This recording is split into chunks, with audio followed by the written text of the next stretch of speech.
नमस्कार बच्चों। इस वीडियो में हम बात करने वाले हैं एक्सरसाइज 1.4 के बारे में। इसके सारे क्वेश्चंस को हम सॉल्व करेंगे और जो हमने अब तक जो चीज़ें पढ़ी हैं, जो हम जानते हैं, उनके बेसिस पे ये बहुत ही आसानी से सॉल्व होने वाला है। ठीक है, चलिए शुरू करते हैं। जो हमारा पहला प्रॉब्लम है एक्सरसाइज 1.4 का, ये कहता है classify the following numbers as rational और इरेशनल। First, 2 minus root 5। मैं लिख लेता हूँ यहाँ पे 2 माइनस रूट 5। थंब रूल जानते हैं हम लोग। रूट 5 एक इरेशनल नंबर है। आप इसमें 2 माइनस करोगे, प्लस करोगे, कोई इसमें डिफरेंस नहीं आएगा। जो 2 माइनस रूट 5 है ये भी इरेशनल होगा। क्यों? क्योंकि मैंने आपको जो लेपर्ड वाला जो बात बताई थी कि हमने ऐसा यहाँ पे कुछ भी नहीं किया है कि ये जो रूट 5 है यहाँ से हट जाए। ये रूट 5 यहाँ पर है, ठीक है। तो आप उसमें कुछ भी ऐड करो, मल्टीप्लाई करो, माइनस करो, उससे फर्क नहीं पड़ता। ये जो 2 माइनस रूट 5 है ये भी इरेशनल ही होगा, ठीक है। अब आप इसमें लिख सकते हो कि चलो भाई, आप कह सकते हो कि लिखने के लिए 2 माइनस आप रूट 5 का जो भी इसका जो उसकी जो वैल्यू होती है, ठीक है। इसका अगर आप एक डेसिमल एक्सपेंशन ले लें, मैं एक बार वो चीज़ सर्च करके यहाँ पे लिख देता हूँ। Square root 5 decimal expansion 2.236067 and so on, ठीक है। तो आप लिख सकते हो कि ये हो जाएगा 2.236067, ठीक है। तो ये हो जाएगा आपका कुल मिला करके 0 पॉइंट, ये 2 माइनस 23 है तो ये माइनस में आ जाएगा, नेगेटिव में आ जाएगा। नेगेटिव में 23606 एंड सो ऑन। तो ये सो ऑन वाला पार्ट तो है ही, तो आप ऐसे भी देख सकते हो उसको कि ये भी जो है हमारा इरेशनल नंबर है। चलिए बाकी थंब रूल से तुम्हें पता ही है कि ये इरेशनल होगा, तो हमें पहले से हमारा आइडिया है कि भाई ये तो हमारा इरेशनल नंबर ही है। सेकंड देखते हैं।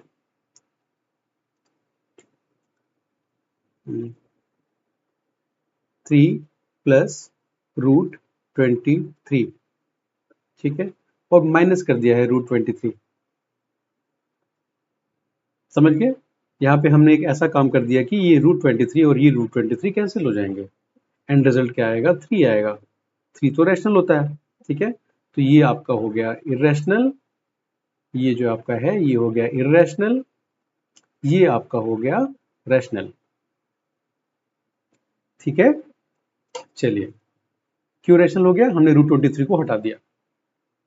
2 रूट 7 डिवाइड बाई 7 रूट 7। अलग से लिखने की कोई जरूरत नहीं है, बहुत इजी है। ये क्या हो जाएगा? 2 by root 7 divided by 7 by root 7। ये दोनों गए, क्या बचा? 2 by 7। It is in the form of 7 by q, p by q, sorry. तो पी बाई क्यू के फॉर्म में है ये 2 by 7। Both are integers and denominator is not equal to 0। तो ये आप क्या कह सकते हो? ये हमारा क्या हो जाएगा? ये 2 बाई रूट 7 हो जाएगा रैशनल। पहला इरेशनल, बाकी दो रैशनल। इसकी बात करते हैं, क्या होगा? मैं देख के ही बता दूंगा कि ये इरेशनल है। क्यों है? क्योंकि इसमें रूट 2 है, ठीक है, और रूट 2 यहाँ पर है, वो कहीं जा नहीं रहा। वो 1 को जब डिवाइड करेगा तो भी वहां पे उसके एंड रिजल्ट में रूट 2 की वजह से वो पूरा end result 1 by root 2 irrational ही होगा, क्योंकि हमें थंब रूल पता है।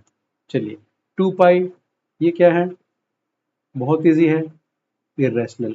क्यों भाई?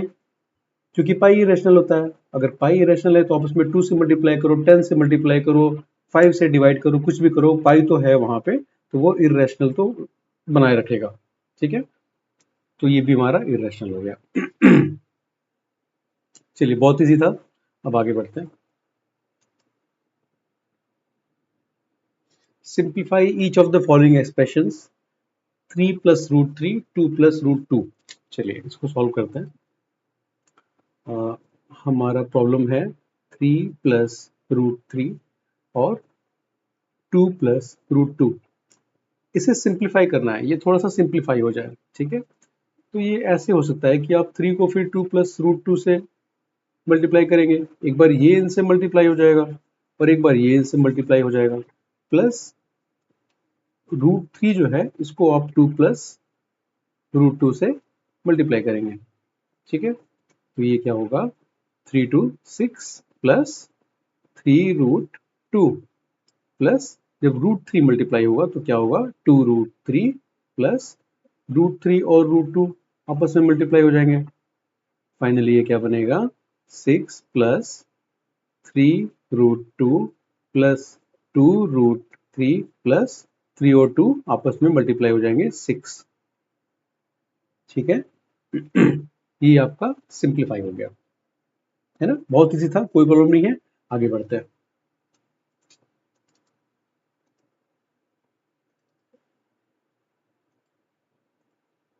सेकंड है 3 प्लस √3 और 3 माइनस √3। सिंप्लीफाई करना है इसे, देखते हैं।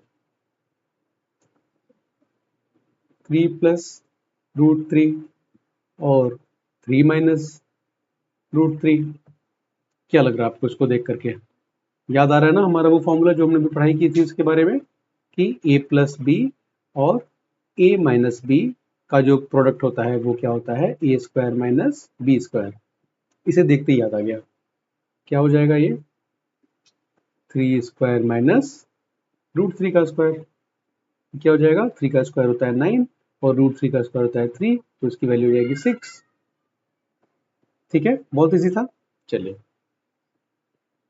ये सारे बहुत इजी हैं, जो हमने अब तक पढ़ रखा है उसका जस्ट एक इम्प्लीमेंटेशन है।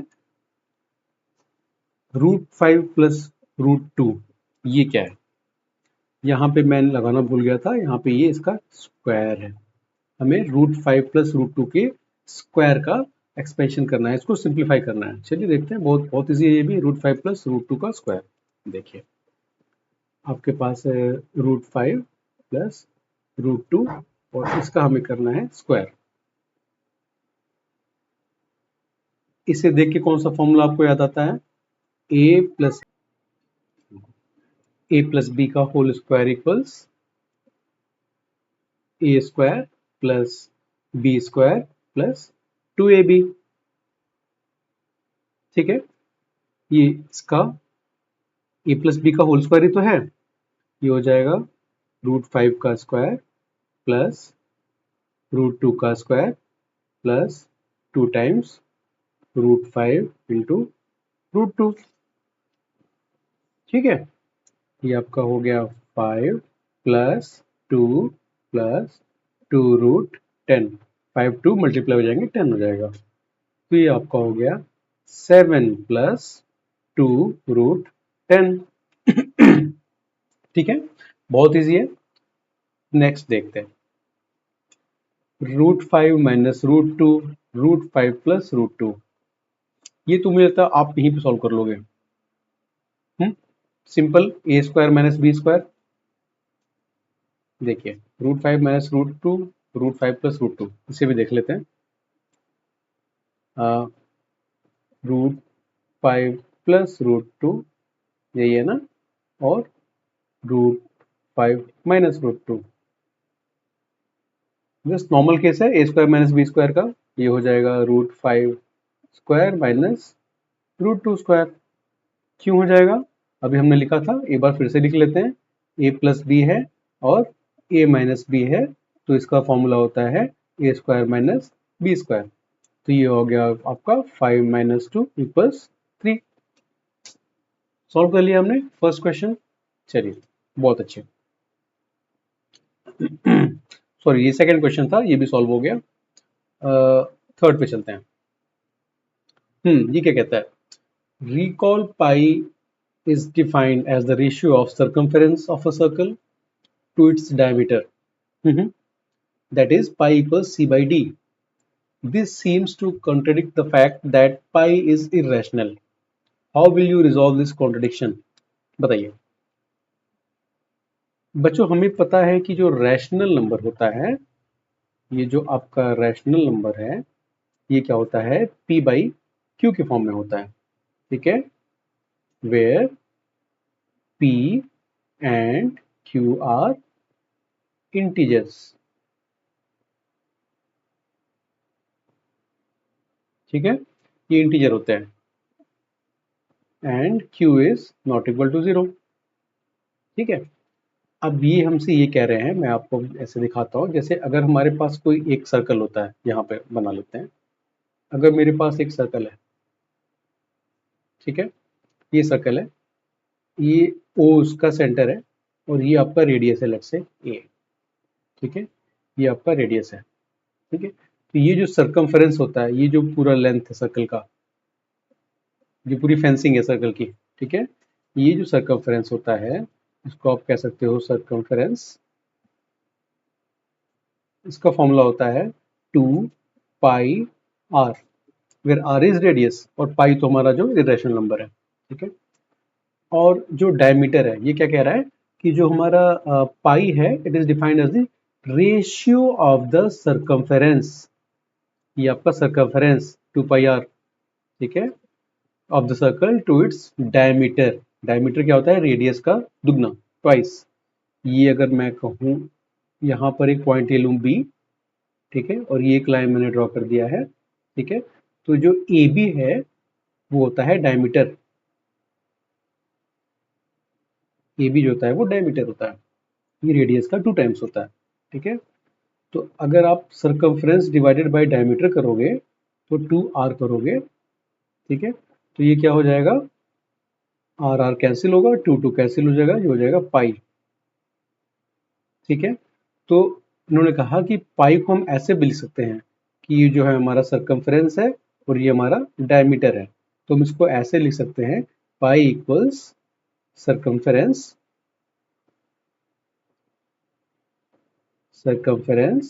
Divided by circumference divided by diameter, ठीक है। तो circumference को इन्होंने लिख दिया है c और डायमीटर को लिख दिया है d। अब आपको समझ में आ गया कि इन्होंने इतनी जो हमारी लाइन है इसका क्या मतलब है। Pi is defined as the ratio of circumference and the diameter, ठीक है। पाई को c by d, c is circumference, d is diameter. तो ये कहना चाह रहे हैं कि इसका मतलब तो पाई रैशनल हो गया। भाई क्यों रैशनल हो गया? नहीं हो सकता, क्योंकि रैशनल नंबर में तो पी और क्यू दोनों इंटीजर होते हैं, ठीक है। लेकिन जो सर्कमफेरेंस है ये इरेशनल होता है। पी बाई क्यू फॉर्म में आपको लग रहा है, जैसे सी बाई डी देखने से लग रहा है कि ये भी पी बाई क्यू के फॉर्म में है, ठीक है। लेकिन ये जो सी है ना, ये सर्कमफेरेंस, ये, ठीक है, ये हमेशा इरेशनल होता है, ये इंटीजर नहीं होता, जो कि एक प्री रिक्विसाइट है। रैशनल नंबर होने के लिए जो हमारा सी है वो इंटीजर होना चाहिए था, जबकि सी इरेशनल है। और मैंने आपको एक थंब रूल भी बताया हुआ है कि भाई जब सी यहाँ पे इरेशनल है तो आप उसको डी से डिवाइड भी करोगे, डी लेट से कोई इंटीजर है, 2 है, 4 है, 10 है, 15 है, कुछ भी है, तो आप उसको डिवाइड करोगे तो भी ये जो सी बाई डी है ये तो इरेशनल ही रहेगा। क्यों? क्योंकि सी हमारा इरेशनल होता है। जो हमारा कोई भी आप सर्कल लोगे उसका जो सर्कमफ्रेंस है वो इरेशनल होगा, ठीक है। So even though it looks like C by D is in the form of P by Q, but the numerator C here is, आप इसका आंसर ऐसे लिखोगे, but the numerator C here is not an integer, ठीक है। इस वजह से पाई will be irrational। और दूसरी चीज क्या है कि यहाँ पे कोई कॉन्ट्रडिक्शन नहीं है, ठीक है। दूसरी चीज एक ये कहते हैं कि हमने एक एजम्पशन है, आपने पढ़ा होगा कि पाई की जो वैल्यू हम लिखते हैं वो होती है 22/7, ठीक है। तो 22/7 होती है, तो ये तो भाई बिल्कुल सही बात है, ये तो हमारा इंटीजर है, ये भी इंटीजर है, ये तो रैशनल हो गया फिर, ठीक है। ये हम सिर्फ मैथमेटिकल एक एजम्पशन है, हम अपने क्वेश्चंस को सॉल्व करने के लिए इसको यूज करते हैं। पाई एग्जैक्टली 22/7 के बराबर नहीं होता है, ठीक है। कैसे नहीं होता है मैं आपको बताता हूँ। अगर आप पाई का एक डेसिमल एक्सपेंशन लेते हो तो मैं आपको सर्च करके बताता हूँ क्या होता है। decimal expansion of pi,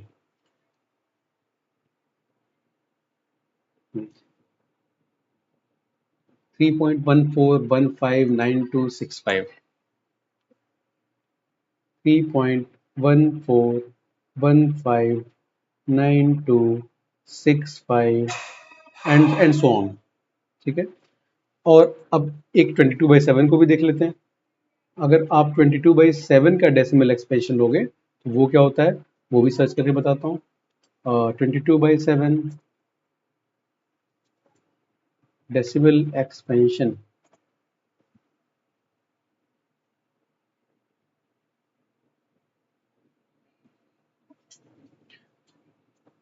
3.1428571, 3.1428571 और उसके बाद जो भी है, ठीक है। तो ये तो भाई रिपीटिंग हो जाएगा, ये आगे जाकर के ये सब रिपीटिंग हो जाते हैं क्योंकि 22/7 जो है एक रैशनल नंबर है, ठीक है। तो लेकिन आप एक चीज देखो, 3.14 के बाद यहाँ पे 159 है और यहाँ पे 3.14 के बाद 285 है। तो एग्जैक्टली तो इक्वल नहीं होता है, बट मैथमेटिकली जब हम कैलकुलेशंस वगैरह करते हैं तो उसमें हम मान लेते हैं कि चूंकि 3.14 के बाद जाकर के कुछ डिफरेंस आया है तो they are near to each other. तो इसलिए हम जब कैलकुलेशन करते हैं तो पाई की पे 22/7 को यूज कर लेते हैं, ठीक है। तो ये कहना कि चूंकि पाई 22/7 होता है और 22/7 एक रैशनल नंबर है तो पाई भी रैशनल होगा, वो भी गलत है। तो कुल मिला के यहाँ पे कोई कॉन्ट्रडिक्शन नहीं है, pi is an irrational number, ठीक है। चलिए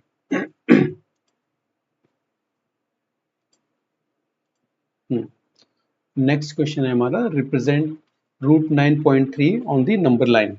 चलिए यहाँ पर स्टेप्स मैंने पहले लिख लिए हैं क्योंकि मैंने आपको ऑलरेडी प्रूव करके इसके पहले बताया हुआ है। रूट एक्स बताया था मैंने आपको कि जब भी आपको रूट एक्स निकालना होगा तो आप कैसे ज्योमेट्रिकली निकाल सकते हो, और एक बार आपके पास ज्योमेट्रिकली आ गया तो फिर आपको उतना रेडियस लेकर के उसके बाद आप उसको ड्रॉ करके नंबर लाइन पे भी रिप्रेजेंट कर सकते हो। ये बात आपको ऑलरेडी पता है, एक बार हम यहाँ पे रिवाइज कर लेंगे। पहले से मैंने स्टेप्स लिख रखे हैं, क्या स्टेप्स हैं देख लेते हैं, रिवाइज कर लेंगे, तरोताजा हो जाएगा।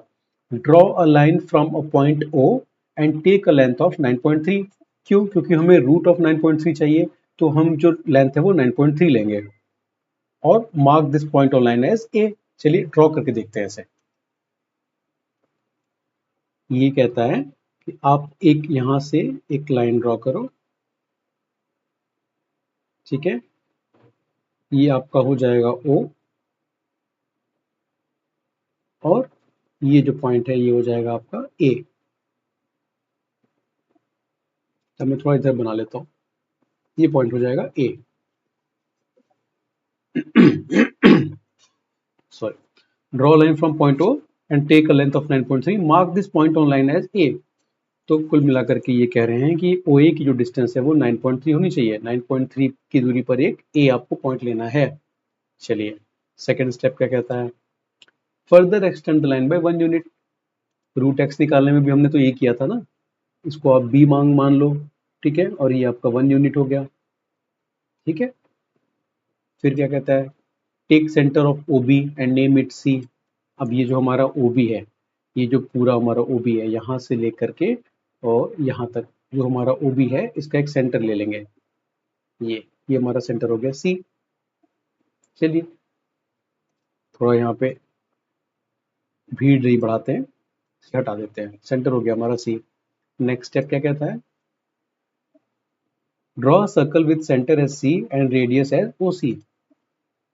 सेंटर आपका C है, OC आपका रेडियस है, एक सेमी सर्कल यहाँ पे हम ड्रॉ करेंगे।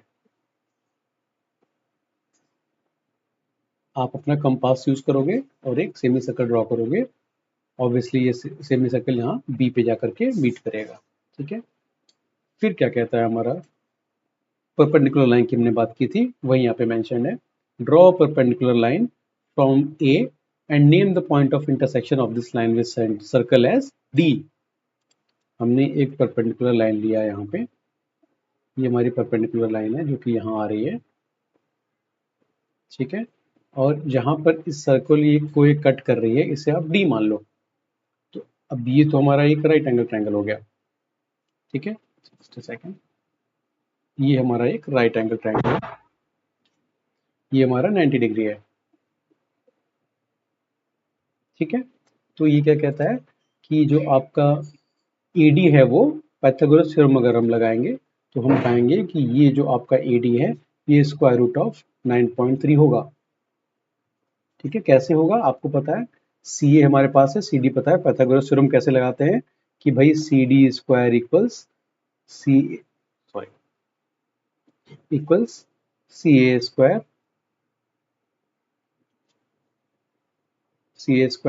Plus AD square.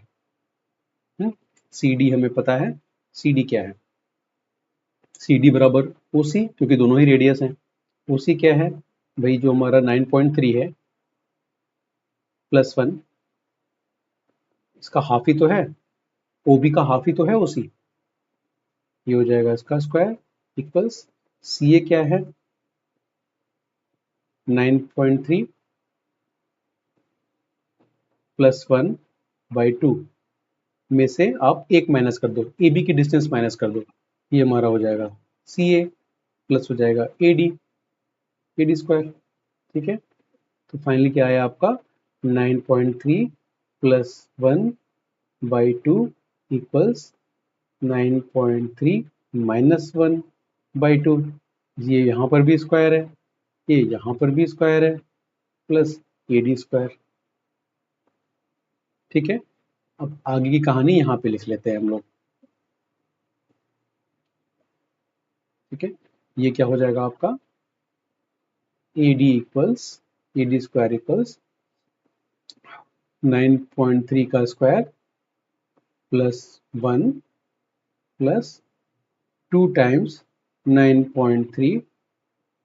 चलिए मैं इसको यहाँ पे नहीं लिखता हूँ, थोड़ी कंफ्यूजन हो जाएगी, थोड़ा हमें स्पेस चाहिए, इसे हम नेक्स्ट स्लाइड पे लिखते हैं।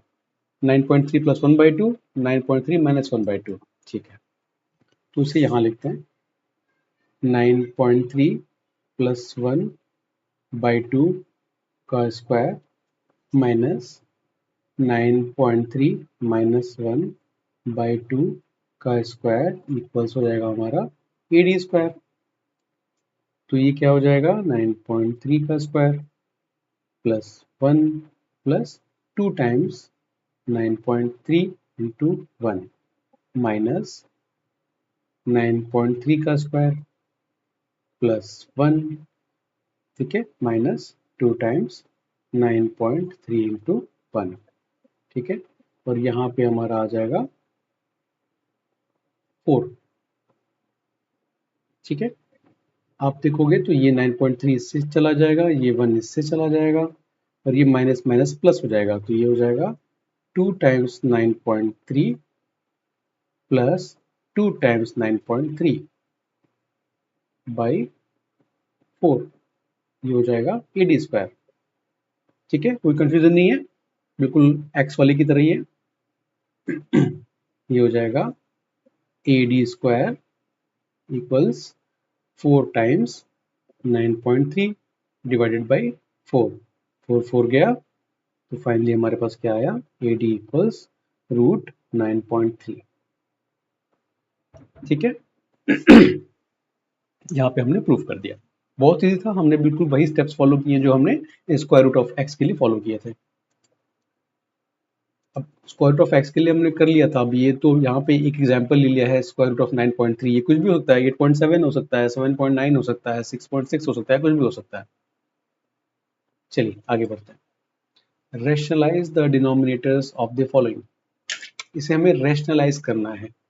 जो हमारा डिनोमिनेटर है जो कि इर्रेशनल यहाँ पे पड़ा हुआ है, √7 एक इर्रेशनल नंबर है, इसे कैसे रैशनलाइज करेंगे, हमें पता है इसको रैशनलाइज करने का एक तरीका यही है कि वो रैशनल वाला पार्ट इसका खत्म कर दो, तो उसको उससे ही मल्टीप्लाई कर देते हैं, तो क्या हो जाएगा √7/7 हो गया खत्म। ठीक है, अभी भी ये इरेशनल नंबर है, बट एटलीस्ट डिनोमिनेटर जो है वो हमारा, अभी ये इरेशनल नंबर है बट एटलीस्ट जो डिनोमिनेटर है वो रैशनल हो चुका है। ठीक है, इसकी बात करते हैं, 1/√7 माइनस √6, ये हमारा इरेशनल नंबर है, डिनोमिनेटर इसका पूरा इरेशनल है।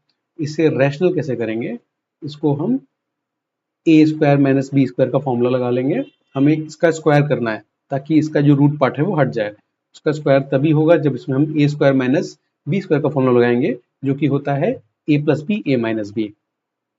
तो हम सेम नंबर से √7 प्लस √6 से हम इसे मल्टीप्लाई कर देंगे, और √7 प्लस √6 से इसे हम डिवाइड कर देंगे।